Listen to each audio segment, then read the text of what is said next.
Hello friends, હું છું આપણો દોસ્ત કમ હોસ્ટ કુંતલ પઢિયાર. ફરી એક વખત આપ સૌનું સ્વાગત છે આપણી પોતાની ચેનલ કુંતલ કુકિંગ ટેલ્સમાં.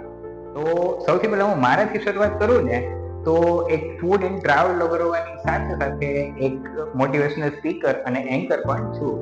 વાત જ્યારે એન્કરિંગની આપણે કરતા હોઈએ છીએ ને તો ઘણી વખત તમારે વેડિંગ ફંક્શન્સ છે, ઇવેન્ટ્સ છે, એ બધામાં હોસ્ટિંગ કરવાનું હોય છે ત્યારે ઘણી ખરી વખત પ્લેસ છે, ગેમ્સ છે તે રમાડવામાં આવે છે. તો ભાઈ મને પણ એમ થયું કે એક ગેમ છે, હું મારા વ્યુઅર્સ જોડે પણ રમી લઈએ, બરાબર ને?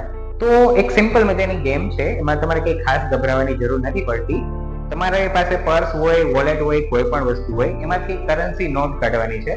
તો અત્યારે મારી પાસે જે વસ્તુ ઇઝીલી અવેલેબલ હતી તો એ 200 રૂપિયાની નોટ જે તમે જોઈ શકો છો. તમારે સૌથી પહેલા તો એને આ રીતે આખી ઓપન કરી દેવાની છે. પછી તમારા ચોઈસના અકોર્ડિંગ હવે ઘણા ખરા રીતે તમે એને રોલ પણ કરી શકો છો, જે રીતે હું અત્યારે કરી રહ્યો છું.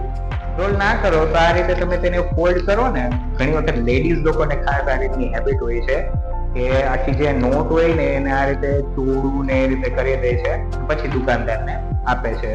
તો તમે જોઈ શકો છો આજે આ નોટ છે એકદમ આમ શ્રિંક કરી દીધી છે મેં, અને આ રીતનું જે નોટનું સ્વરૂપ છે ટોટલી બદલાઈ ગયું છે. હવે તમારે કરવાનું એવું થઈ છે કે આ નોટને ફરીથી રીઓપન કરવાની છે. તો તમે જોઈ શકો છો કે નોટની જે પહેલાની જે કન્ડિશન હતી એનાથી આ કહેવાય ને કે ઘણી ખરી રીતે થોડી ડાઉન થઈ ગઈ છે. આ રીતે નોટ છે એકદમ આમ શ્રિંક થઈ ગઈ છે. હવે તમારે એક કામ કરવાનું છે, આજે નોટ લઈને તમારે માર્કેટમાં જવાનું છે. તો જ્યારે પણ કોઈ પણ વસ્તુ તમે ખરીદો છો અને આ નોટ આપો છો તો શું આ નોટની કિંમત 150 રૂપિયા થઈ જાય છે? જવાબ આવશે નહીં. 150 છોડો, આ નોટના શું 180 રૂપિયા થઈ જાય છે? અગેન જવાબ આવશે નો. ઇવન તમે જ્યારે કોઈ પણ શોપિંગ મોલમાં શોપિંગ કરવા જાઓ છો અને એને પણ રિટર્નમાં આ નોટ આપો છો ને 199 ની શોપિંગ કરો છો ને તો પણ 1 રૂપી છે તે તમને પરત મળે છે. આજે આ નોટની સ્ટોરી છે એ કંઈક આપણા જીવનને પણ રિલેટેડ કંઈક આવી રીતે જ હોય છે ને.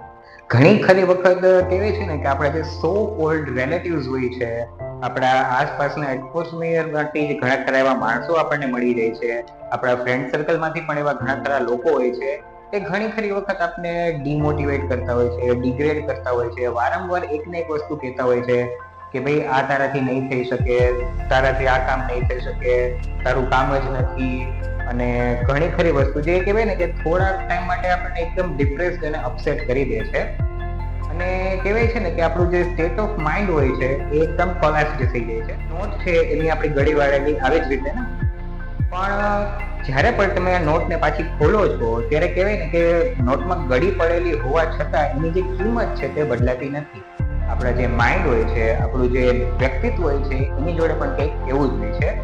બહારના વ્યક્તિઓ આવીને ઘણી ખરી વખત આપણા ઉપર કટાક્ષ કરતા હોય છે, આપણા પર ઘણી બધી પાબંદીઓ લગાવતા હોય છે, અને કહેવાય ને કે આપણે રોકવાના અને આપણી પ્રગતિને અવરોધમાં પરિણમવાના ઘણા ખરા પ્રયત્નો પણ કરતા હોય છે. જે કરન્સી નોટ હોય છે, જે રીતે એની વેલ્યુમાં કોઈ ફરક નથી પડતો એ રીતે આપણામાં પણ કોઈ ફરક પડવો ના જોઈએ.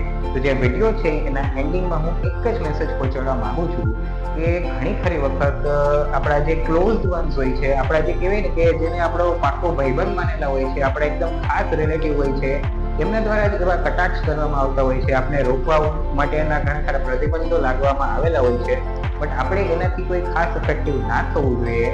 અને કહેવાય ને કે જે રીતે કરન્સી નોટ છે એ કોઈ પણ સ્વરૂપમાં પોતાની જે વેલ્યુ છે, પોતાની જે સેલ્ફ વર્થ છે એ નથી છોડતું, એમ આપણે પણ આપણા જે ગુણો હોય છે એમાં પણ કોઈ ફેરફાર ના કરવા જોઈએ અને પોતાની જે વર્થ છે એ જાળવી રાખવા જેવી છે. એક જે આ વિડીયોના એન્ડિંગમાં હું માસ્ટર સ્ટ્રોક કહેવા માંગુ છું એ છે સેલ્ફ વર્થ વિશે. સેલ્ફ વર્થ એટલે તો શું કે પોતાની જાતની કદર કરવી, કિંમત આપવી. એક વસ્તુનું ખાસ ધ્યાન રાખવું, જો તમે પોતાને કહેવાય ને કે એકદમ હળવામાં ગણશો, તમારી ખુદની તમારી નજરમાં કોઈ કિંમત રહેતી નથી તો બીજો તો શું એની કિંમત કરવાની. આ જ મેસેજ સાથે હું મારી વાણીને અત્યારે વિરામ આપું છું. મળીએ જવા ઇન્ફોર્મેટિવ એવા નેક્સ્ટ બ્લોગ માટે. ત્યાર સુધી મને રજા આપો. જય હિન્દ.